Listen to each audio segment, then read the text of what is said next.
हाँ भाई, first year. आप लोगों के में कल जो टॉपिक स्टार्ट हुआ था, क्या था? क्या स्टार्ट किया था हम लोगों ने कल? ओबेलिया। ठीक है, तो चलिए आज उसके आगे से बात करना स्टार्ट करेंगे हम। ठीक है, चलो।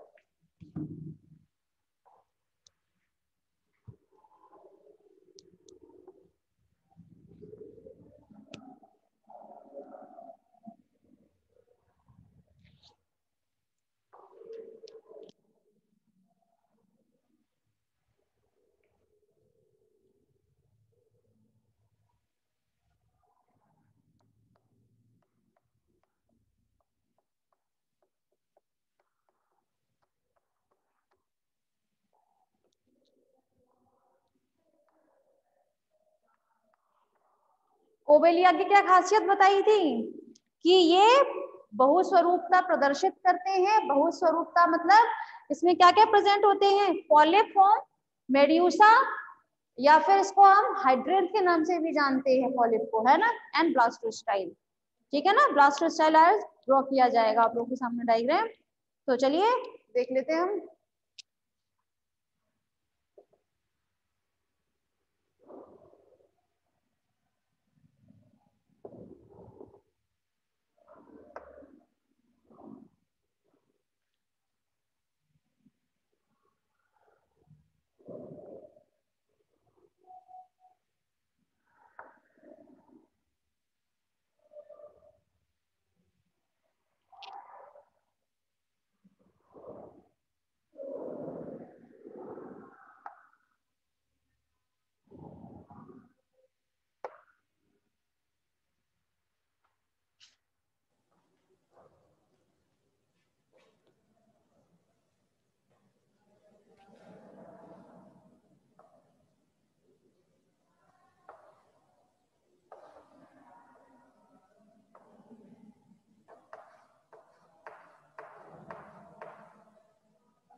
हाँ भाई,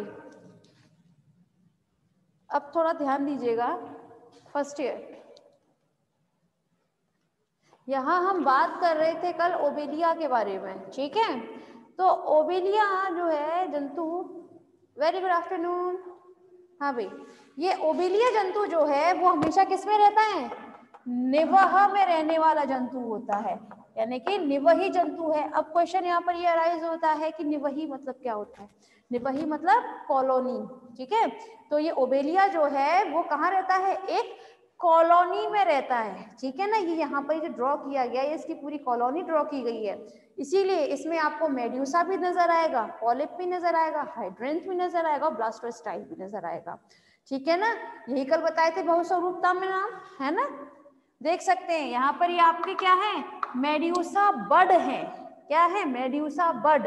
अब मेड्यूसा बर्ड है, बर्ड मतलब कली को आप मान सकते हैं, ठीक है ना, कोई भी उभार।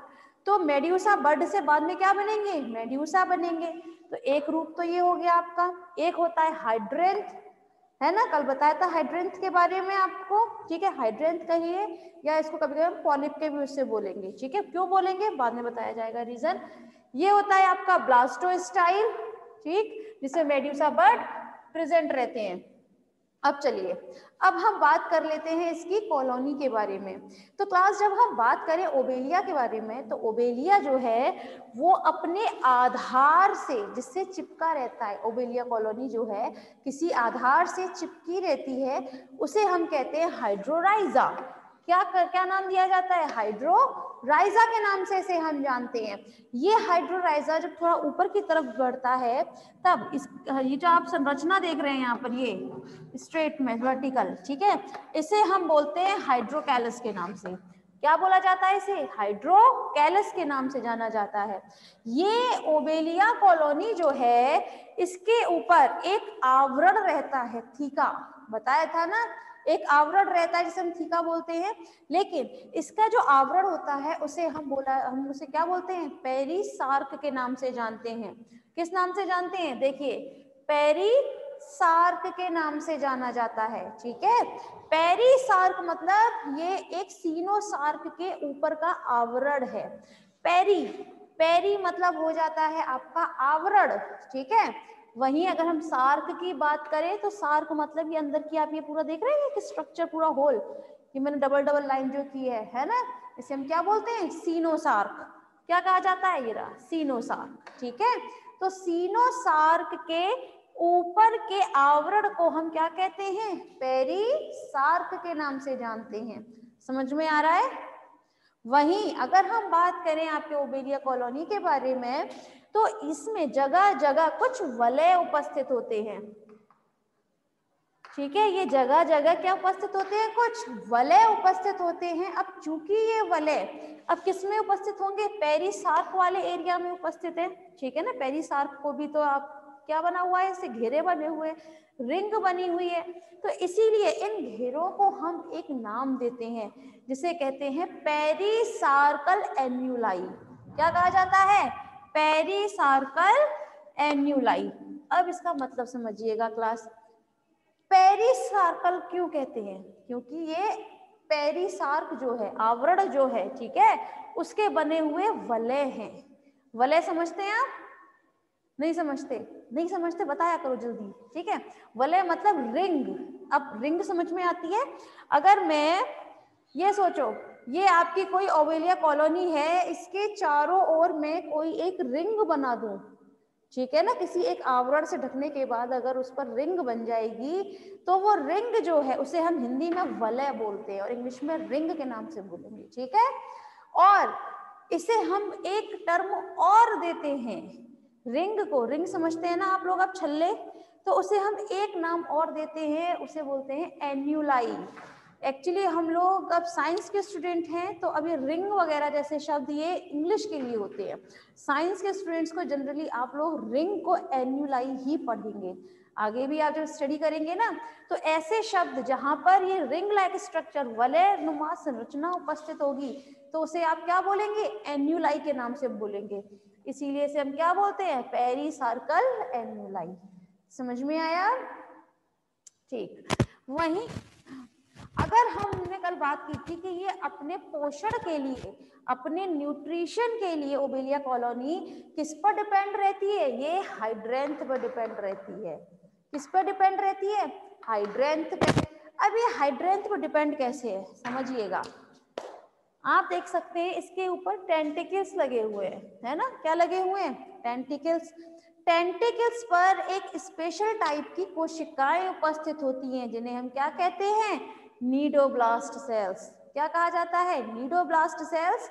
और हिंदी में नीडोब्लास्ट सेल्स को कहते हैं हम दंश कोशिकाएं। ठीक है, तो ये दंश कोशिकाएं जो है वो सीलेंट्रेटा का की कैरेक्टर होता है, पहली बात।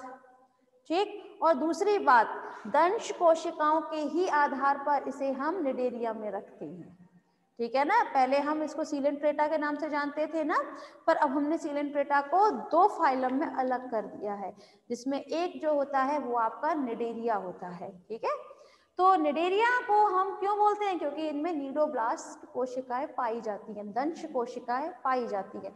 दंश कोशिकाओं का मतलब समझते हैं ना, जिसकी वजह से वो अपना पॉइजन जो है अपने जो जिसका वो शिकार करना चाहता है ये ओबेलिया कॉलोनी, ये अपनी दंश कोशिकाएं उनके अंदर इंजेक्ट कर देती हैं, जिसकी वजह से सामने वाला जो जीव होता है वो कुछ समय के लिए निष्क्रिय हो जाता है और इसके टेंटिकल्स जो है उसको आसानी से पकड़ के अपने अंदर यहाँ ले लेते हैं। ठीक है, इसीलिए कहा गया है ओबेलिया की कॉलोनी जो है वो पोषण के लिए किस पर निर्भर होती है? हाइड्रेंथ पर। ठीक है, हाइड्रेंथ पर कैसे निर्भर है? अब फिर से बता देती हूँ। ये चूंकि पानी में रहता है, ठीक है, तो हाइड्रेंथ की जो कोई आप ये देख रहे हैं टेंटिकल्स, ये हमेशा इस तरह से पानी में इस तरह से मूव करते रहते हैं। ठीक है, जैसे ही इनके आसपास से कोई भी जीव गुजरता है, वैसे ही जैसे ही इनकी टेंटिकल से गलती से भी टच हो जाएगा अगर, ठीक है, तो गलती से भी अगर उनके टेंटिकल से, स्पर्शकों से अगर टच हो जाता है वो एनिमल, तब क्या होगा? इनमें जो नीडोब्लास्ट कोशिकाएं होती हैं उसमें से एक क्या निकलता है? एक नीड निकलता है। नीड मतलब सुई जैसी संरचना निकलती है, जिससे पॉइजन जो है वो उस जो दूसरा जंतु है जो इसके पास से गुजर रहा होता है उसमें चुभ जाता है, जिससे इसका पॉइजन जो है वो उसके अंदर प्रवेश कर जाएगा और वो निष्क्रिय हो जाता है। एक बार नीडोब्लास्ट कोशिका अगर एक बार उसने जिसने यूज कर ली है, ठीक है, तो वो कोशिका वहीं समाप्त हो जाती है। ये बनती रहती हैं और बिगड़ती रहती हैं। नीडोब्लास्ट कोशिकाएं जो हैं ये उनकी स्पेशलिटी होती है कि अगर उन्होंने एक बार जिस नीडोब्लास्ट कोशिका को किसी जंतु में प्रवेश करा दिया है तो वो वहीं खत्म हो जाती है। वो एक बार निकली हुई चीज दोबारा अंदर नहीं आती है। ठीक है, फिर उसकी जगह दोबारा से उस कोशिका का निर्माण होता है। समझ में आ रहा है ना? ठीक, अब आ जाओ अपने सेकेंड पार्ट पर। यहाँ पर आप देख रहे हैं दिस इज अ गोनेंजियम कहा जाता है इसे। क्या कहते हैं? गोनेंजियम। और हिंदी में इसे कहा जाता है जनक प्रावार। क्या कहते हैं? जनक प्रावार कहा जाता है। इस जनक प्रावार में मौजूद होती हैं मेड्यूसा बड। क्या मौजूद होती हैं? मेड्यूसा बड। अब कल ही बताया था कि मेड्यूसा जो है वो किस चीज के लिए निर्भर रहती हैं? ये जो ओबेलिया कॉलोनी है वो मेड्यूसा पर किस चीज के लिए निर्भर रहती है? फॉर लैंगिक जनन के लिए। ठीक है ना? ओबेलिया में जब भी लैंगिक जनन होगा, नीडोब्लास्ट सेल्स के बारे में कुछ बता दो। बता तो दिया बेटा, और भी कुछ जानना है नीडोब्लास्ट सेल्स के बारे में? हाँ अभिषेक, कुछ और भी जानना है बेटा नीडोब्लास्ट सेल्स के बारे में? तो मैं इसका एक पर्टिकुलर डायग्राम बना दूंगी, ठीक है, थोड़ी देर बाद, फिर आप इजीली और समझ सकते हैं। ठीक है, तो पहले एक बार ये कंप्लीट कर लेते हैं आपके सिलेबस का, फिर हम थोड़ा सा सेकेंड ईयर का सिलेबस पढ़ते हैं, उसमें तब बताया जाएगा। ठीक है, क्योंकि ये सब चीजें सेकेंड ईयर में बताई जाती हैं नीडोब्लास्ट कोशिकाओं के बारे में। ठीक है, चलिए कहाँ थे हम थे जनक प्रावार के ऊपर। जनक प्रावार में मौजूद होती हैं आपकी मेड्यूसा बड। ये मेड्यूसा बड आगे चलकर क्या बनाएंगी? मेड्यूसा का निर्माण करेंगी। ठीक है, और ये मेड्यूसा क्या करेंगे? लैंगिक जनन करेंगे, यानी कि लैंगिक प्रजनन में मदद करते हैं मेड्यूसा बड। ठीक, अब ये मेड्यूसा बड जो है कहाँ मौजूद होती है? ये पूरा हिस्सा होता है गोनेंजियम कहलाते हैं, ठीक है। और गोनेंजियम कहाँ, ब्लास्टोस्टाइल में होगी। कहाँ होगी, ब्लास्टोस्टाइल में। ब्लास्टोस्टाइल क्या होता है, ये इसका अलैंगिक प्रजनन यानी कि अलैंगिक जनन के लिए ये ओबेलिया कॉलोनी किस पर निर्भर रहती है, आपकी ब्लास्टोस्टाइल पर निर्भर रहेगी, ठीक है। क्योंकि आप लोग अभी देखोगे जब एक डायग्राम और बनाया जाएगा कि मेड्यूसा की वजह से तो लैंगिक जनन हुआ था, लेकिन ये जो ब्लास्टोस्टाइल सेल्स होती हैं, एक्चुअली ब्लास्टोस्टाइल में क्या होता है, इसमें बडिंग की प्रोसेस होती है।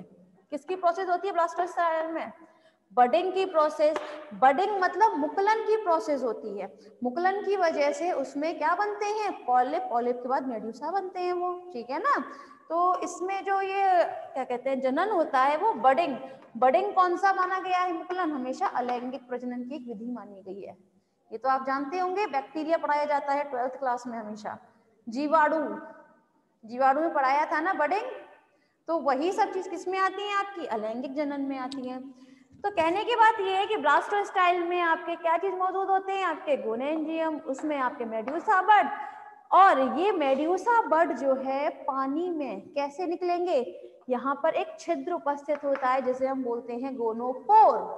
क्या कहा जाता है, गोनोपोर के नाम से इसे हम जानते हैं, जिसमें से बाद में यहाँ से ये रैप्चर हो जाएगा। रैप्चर मतलब थोड़ी सी नष्ट हो जाती है या फिर ये फट जाती है, जिसकी वजह से ये सारे बाहर आ जाते हैं। ये होते हैं पहले अपरिपक्व अवस्था में, कुछ देर के बाद ये परिपक्व अवस्था को धारण करते हैं, उसके बाद लैंगिक जनन स्टार्ट करते हैं, ठीक है। ये रही बात। नेक्स्ट, यहाँ पर ये डायग्राम जो देख रहे हैं, ये डायग्राम और ये डायग्राम सेम है, कहीं कोई अंतर नहीं है। सिर्फ कहाँ अंतर आ जाता है, यहाँ पर टेंटिकल्स जो है वो थोड़े से खुली अवस्था में दिखाए गए हैं लाइक दिस, ठीक है।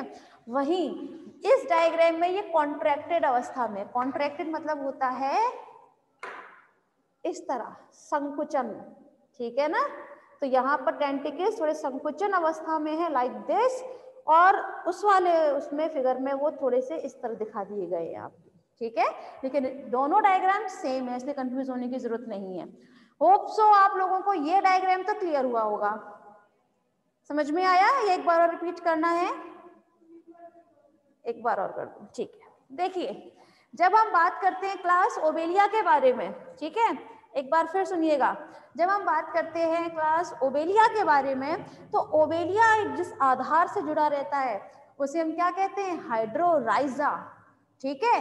हाइड्रोराइजा से जुड़ी हुई संरचना हाइड्रोकैलस कहलाई जाती है। और साथ में ओबेलिया की कॉलोनी जो है, इसके ऊपर एक आवरण पाया जाता है जिसे हम बोलते हैं पेरिसार्क। क्या कहा जाता है, पेरिसार्क कहा जाता है। ये पेरिसार्क के अंतर्गत क्या मौजूद होते हैं, सीनोसार्क, ठीक है। सीनोसार्क आप जान रहे हैं ना, ये जो डबल लाइन में जो अंदर की संरचना है, दिस इज अ सीनोसार्क, ठीक है। वहीं सीनोसार्क, इनके इसमें हर एक ब्रांच में यानी कि हर एक शाखा में कुछ वलय नुमा संरचना उपस्थित होती है। वलय मतलब रिंग लाइक स्ट्रक्चर मौजूद होता है, जिसे हम बोलते हैं पेरिसार्कल एन्यूलाई, ठीक है। पेरिसार्कल एन्यूलाई क्यों कहते हैं, एक तो ये पेरिसार्क जो होता है, इसका आवरण जो होता है, इसकी बनी हुई ये वलय होती है। और वलय, वलय मतलब रिंग, रिंग को हम एक नाम और क्या देते हैं, एन्यूलाई के नाम से जानते हैं, इसीलिए इसको हमने क्या बोला, पेरिसार्कल एन्यूलाई, ठीक है। अब आ जाते हैं हम अपने इस मेन पोर्शन पर। यहाँ पर सबसे ऊपर की तरफ ये आप जो डायग्राम देख रहे हैं, दिस इज अ हाइड्रेंथ। क्या कहा जाता है, हाइड्रेंथ। ओबेलिया की संपूर्ण कॉलोनी अपने पोषण के लिए जिस पर आधार रहती है, मतलब जिस पर निर्भर रहती है, उसे हम क्या कहते हैं, हाइड्रेंथ कहा जाता है। अब कैसे निर्भर रहती है ये हमेशा अपने इन टेंटिकल्स को इस तरह हवा में, इस तरह से हवा में नहीं मतलब पानी में रहते हैं ये, तो पानी में इस तरह से यूं मूव कराते रहते हैं हमेशा, ठीक है। पर टेंटिकल्स को अब कभी गलती से यहाँ से कोई भी एनी काइंड ऑफ एनिमल या कोई फिश या कोई बहुत एक्चुअली फिश वगैरह को तो खैर नहीं टेक करते, लेकिन जो डाई एटम्स होते हैं या कोई और बहुत माइक्रो ऑर्गेनिज्म जो होते हैं वो अगर यहाँ से गुजरेंगे तो गलती से भी अगर इनके टेंटिकल से टच हो जाते हैं तब इनमें टेंटिकल्स में स्पेशल टाइप की जो दंश कोशिकाएं उपस्थित होती हैं वो क्या करती हैं, वो दंश कोशिकाएं तुरंत निकलकर इन कोशिकाओं में से उस जंतु में क्या कर जाती है, इंजेक्ट हो जाती हैं। इंजेक्ट समझते हैं ना, प्रवेश कर जाती हैं, जिसके माध्यम से इसका जो पॉइजन होता है, विष जो होता है, वो उस सामने वाले जंतु में प्रवेश कर जाता है, जिससे वो कुछ समय के लिए क्या हो जाता है, निष्क्रिय हो जाता है। निष्क्रिय होने के बाद इसकी ये टेंटिकल्स उसको अपने अंदर ले लेती हैं लाइक दिस। ठीक है, ये अपने को खुद को इस तरह से करने के बाद उस जंतु को क्या कर लेती हैं, अपने अंदर टेक कर लेती हैं। इसीलिए कहा जाता है ये पूरी संपूर्ण कॉलोनी जो है पोषण के लिए इस हाइड्रेंथ पर ही निर्भर करती है। होप सो क्लियर हुआ होगा ये इतनी बात, है ना। अब हम बात करते हैं अपने इस गोनेंजियम वाले पोर्शन पर। गोनेंजियम में क्या उपस्थित होता है, ऊपर की तरफ छिद्र उपस्थित होता है जिसे हम कहते हैं गोनोपोर। गोनोपोर के अंदर मतलब गोनेंजियम के अंदर कुछ बर्ड उपस्थित होते हैं जिन्हें हम कहते हैं मेड्यूसा बर्ड। ये मेड्यूसा बर्ड आगे चलकर किसका निर्माण करेंगे, मेड्यूसा का निर्माण करते हैं। ठीक है, अब क्लियर है। चलिए अब हम बात कर लेते हैं आगे।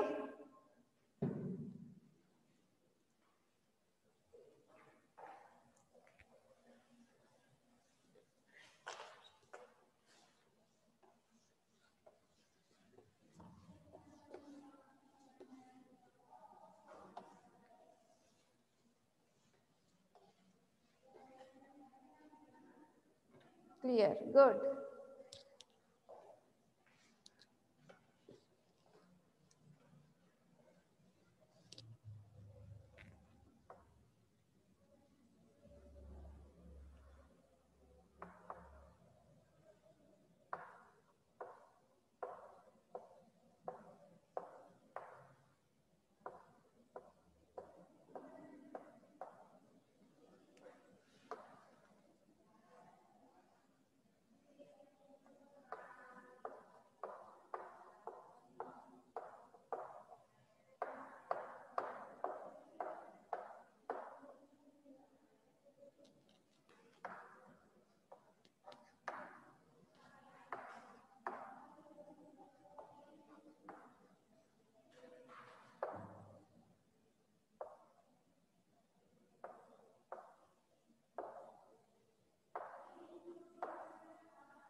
मैम नीचे का दिख नहीं रहा, अच्छा कोई बात नहीं बेटा, मैं अभी बता दूंगी, ठीक है ना, तब आप लिख लीजिएगा। चलिए क्लास, अब बात करें अपने लाइफ साइकिल के बारे में। देखिए सबसे पहले जब हम बात करें ओबेलिया की कॉलोनी के बारे में क्लास, तो ये कॉलोनी में एक कायांतरण पाया जाता है जिसे हम बोलते हैं समय का अंतरण। एक सेकेंड, चलिए फर्स्ट ईयर आप लोग जरा रीजन कीजिए प्लीज। मैम